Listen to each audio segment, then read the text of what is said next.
Hello నమస్తే. ఈరోజు మనం మాట్లాడుకోబోతున్నాం ఇండియా వర్సెస్ ఇంగ్లాండ్ T20 గురించి. రాజ్కోట్లోనే జరిగిందా భయ్యా. రాజ్కోట్లో 240, 220 దాకా కొట్టారు భయ్య ఇండియా వాళ్ళు. ఇక మ్యాచ్ విషయానికి వస్తే ఇంగ్లాండ్ 171 పరుగులు లక్ష్యాన్ని భారత్కి ఇచ్చింది భయ్య. అందులో బెన్ డకెట్ 51 పరుగులు హైయెస్ట్ స్కోరర్. బెన్ డకెట్తో కలిపి బట్లర్ మంచి భాగస్వామి నెలకొల్పాడు. ఇంకా ఇండియా బౌలింగ్ విషయానికి వస్తే వరుణ్ చక్రవర్తి 5 వికెట్ హాల్ తీసాడు భయ్య. ఫస్ట్ బౌలర్ అంట ఇండియా వర్సెస్ ఇంగ్లాండ్ బైనాక్యులర్ సిరీస్లలో ఫస్ట్ బౌలర్ అంట 10 వికెట్లు తీయడం. అది 3 మ్యాచ్లో తీసేసాడు.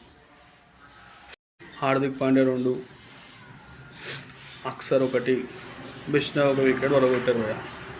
171 పరుగుల లక్ష్యంతో బరిలో దిగిన ఇండియాకి ఓపెనర్ శాండ్ ఇచ్చేశారు. సూర్యకుమార్ యాదవ్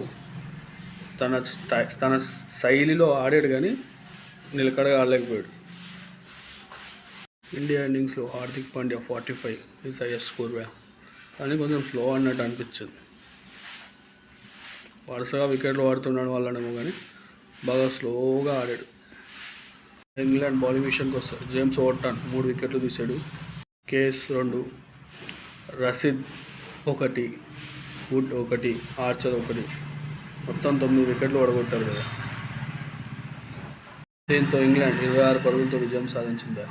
అండ్ ఈ మ్యాచ్లో man of the match Varun Chakravarthy 5 wicket haul తీశాడు.